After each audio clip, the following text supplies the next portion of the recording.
दोस्तों आपने माजा और फ्रूटी का तो गर्मियों में काफी मजा लिया ही होगा। ये सभी ब्रांड्स ये कहते हैं कि ये 100% मैंगो से बने हैं, लेकिन क्या ये सच है? क्या सचमुच फैक्ट्री में इन ड्रिंक्स को बनाते हुए सिर्फ मैंगोस का ही यूज होता है? और अगर ये बनती भी है तो कैसे? अगर इन जूसेस को सचमुच आमों से ही बनाया जाता है तो हर बोतल पर क्यों लिखा होता है कि इसमें आर्टिफिशियल फ्लेवर्स ऐड किए गए हैं? आखिर क्या प्रोसेस है जो पेड़ों पर लगे आमों को इन फ्रिज में पड़ी बॉटल्स में बदल देता है? आज जानेंगे हम ये सब, तो बने रहिएगा हमारे साथ वीडियो के अंत तक। वीडियो शुरू होने से पहले चैनल को सब्सक्राइब करना और बेल आइकन दबाना मत भूलिएगा। तो पहले बात करते हैं कि मैंगो को इन फैक्ट्रीज तक आते कैसे हैं। जैसा कि आपने देखा होगा कि आम के पेड़ बहुत बड़े होते हैं, इसलिए इन पर से इन आमों को निकालना भी एक बड़ा चैलेंज है। इसलिए इसमें हम हार्वेस्टिंग एड्स की मदद लेते हैं। नीचे के आमों को तो हाथ से ही तोड़ लिया जाता है, लेकिन इससे ऊपर के आमों के लिए एक पिकिंग स्टिक का इस्तेमाल होता है, जिसके आगे मैकेनिकल जॉज लगे होते हैं जो स्टेम को काट देते हैं और आम नीचे गिर जाता है। इससे भी ऊंचे आमों के लिए एक हाइड्रोलिक लैडर का इस्तेमाल किया जा सकता है, जो एक क्रेन से अटैच्ड होती है। आमों को तोड़ने के बाद सीधा एक ट्रैम्पोलिन में फेंक दिया जाता है, जिसके बाद नीचे गिरे आमों में से स्टेम या इसकी डंडियों को रिमूव किया जाता है। आम का फल खुद को लेकर बहुत ही डिफेंसिव होता है, और जैसे ही आप स्टेम में से फल को अलग करते हैं, अपने डिफेंस के लिए इस आम में से एक सैप निकलता है। इस सैप के आपके कांटेक्ट में आने से आपकी स्किन जलने लगती है। साथ ही अगर ये सैप आम पर गिर जाए तो इसे डैमेज भी कर सकता है। इसलिए स्टेम को बहुत ध्यान से ग्लव्स पहनकर ही निकाला जाता है, और निकालते ही अगले 5 सेकंड के अंदर ट्रैम्पोलिन में फेंक दिया जाता है। इस ट्रैम्पोलिन पर आने के बाद इस आम पर केमिकल्स छिड़के जाते हैं, या फिर इसे 1 मिनट तक पानी में डुबा कर रख दिया जाता है, ताकि इसके सैप का ये टॉक्सिक इफेक्ट कम हो सके। इसके बाद इन आमों को एक एलिवेटर लैडर पर रख दिया जाता है, जहां से ये एक बॉल बिन की तरफ कलेक्ट होने के लिए बढ़ते हैं। क्योंकि ये आम पक गए हैं, इसलिए डैमेज भी हो सकता है। इससे बचने के लिए बॉल बिन के ऊपर एक फोम की शीट लगा दी जाती है, जिस पर ये गिरते हैं। फिर इस फोम शीट को हटाने पर कम फोर्स के साथ ये आम बिन पर गिरते हैं और डैमेज नहीं होते।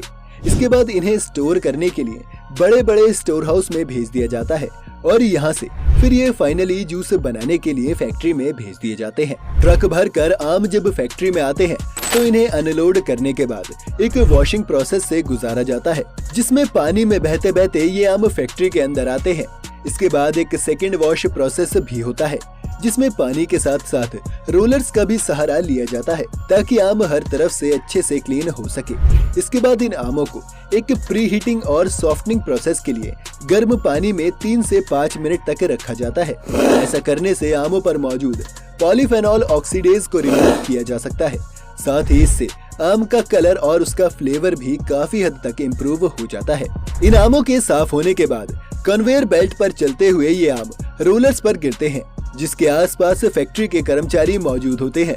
सबसे पहले ये कर्मचारी इन आमों का विजुअल इंस्पेक्शन करते हुए डैमेजेस को चेक करते हैं। अगर कोई भी आम अच्छी क्वालिटी का नहीं है या डैमेज हो गया है तो उसे लाइन से बाहर कर दिया जाता है, और बाकी आमों को उसी लाइन पर छोड़ देते हैं। फिर कर्मचारी इन बचे हुए आमों की टिप्स या ऊपरी भाग को काट देते हैं। यहाँ से ये आम कन्वेयर पर ही आगे बढ़ते हुए एक डेस्टोनिंग मशीन तक पहुँच जाते हैं। ये डेस्टोनिंग मशीन बिना किसी वेस्टेज के बहुत ही एफिशिएंट तरीके से आमों की गुठलियाँ और उसके छिलके को रिमूव कर देती है। जिसके बाद ये एक पल्पिंग और एक्सट्रैक्टर मशीन के अंदर चले जाते हैं। इस मशीन में ये आम से जूस में बदल जाते हैं। अब इसमें 2 तरह के जूसों की कैटेगरी बन जाती है, विद और विदाउट पल्प। इन दोनों ही तरह के जूसेस को निकालने के लिए अलग अलग तरह के फिल्टर से लगाए जाते हैं। इस जूस को निकालने के बाद अब बारी है इसे एक जूस डिग्रेसर में भेजने की, जहां पर इस जूस में से सभी एयर पार्टिकल्स को रिमूव किया जाता है, ताकि जूस में ट्रैप्ड ऑक्सीजन इसे ऑक्सीडाइज्ड करके खराब न कर दे।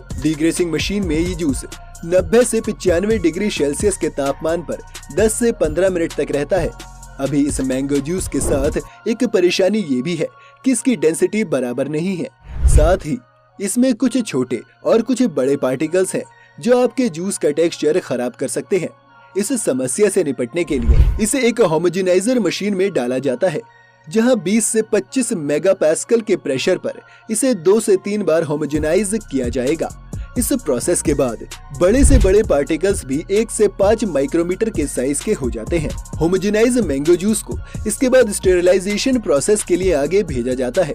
स्टेरिलाइजेशन प्रोसेस वो प्रोसेस होती है जिसमें किसी भी जूस में मौजूद हार्मफुल बैक्टीरियाज को मारा जाता है। इस जूस को स्टेरिलाइजेशन मशीन में डालकर 62 से 85 डिग्री सेल्सियस के बीच कई साइकिल्स में हीट किया जाता है और फिर जल्दी से इसे ठंडा भी कर लिया जाता है। इस पूरी प्रोसेस से जूस की शेल्फ लाइफ काफी बढ़ जाती है। इस जूस को इसके बाद बड़े बड़े स्टोरेज टैंक्स में स्टोर करके रख लिया जाता है ताकि जब सीजन खत्म हो तब भी कंपनी के पास जूस बेचने के लिए हमेशा जूस रहे। एक तरह से आप ये भी कह सकते हैं कि आप जो जूस पी रहे हैं वो फ्रेश नहीं है, बल्कि हो सकता है उसे 6 से 7 महीने पहले फैक्ट्री में बनाया गया हो। इस जूस को इतने वक्त तक स्टोर करने का एक नुकसान ये है कि जूस अपना फ्लेवर लूज करने लगता है, इसलिए कंपनी को इसमें आर्टिफिशियल फ्लेवर्स डालने पड़ते हैं और इसलिए हर जूस की बॉटल्स में आर्टिफिशियल फ्लेवर्स एडेड लिखा होता है। इसलिए नहीं क्योंकि वो जूस असली आम से नहीं बनता, बल्कि इसलिए क्योंकि इतने वक्त तक स्टोर होने के कारण वो अपना मैंगो फ्लेवर ही लूज कर देता है। खैर, इसके बाद इस जूस को फैक्ट्री के बॉटलिंग प्लांट की तरफ आगे भेजा जाता है, जहाँ एक ऑटोमेटेड प्रोसेस सबसे पहले बोतल्स को धोकर अच्छे से स्टेरिलाइज कर लेता है और उसके बाद इन बोतल्स में जूस को भरकर कैप्स को भी एक ऑटोमेटिक मशीन लगा देती है। आखिर में इन बॉटल्स पर लेबलिंग कर दी जाती है और ये जूस आपके फ्रिज तक आने के लिए अब पूरी तरह से तैयार है। तो दोस्तों, देखा आपने कि कितनी मेहनत से एक आम से फ्रूट जूस बनाया जाता है और कितने स्टेप्स के बाद ये आप तक पहुंचता है। उम्मीद है इस वीडियो से आपने कुछ नया जरूर सीखा होगा। ऐसे ही और वीडियोस देखने के लिए चैनल को सब्सक्राइब करें और अगर ये वीडियो आपको पसंद आया हो तो वीडियो को लाइक करना और बेल आइकन दबाना मत भूलिएगा।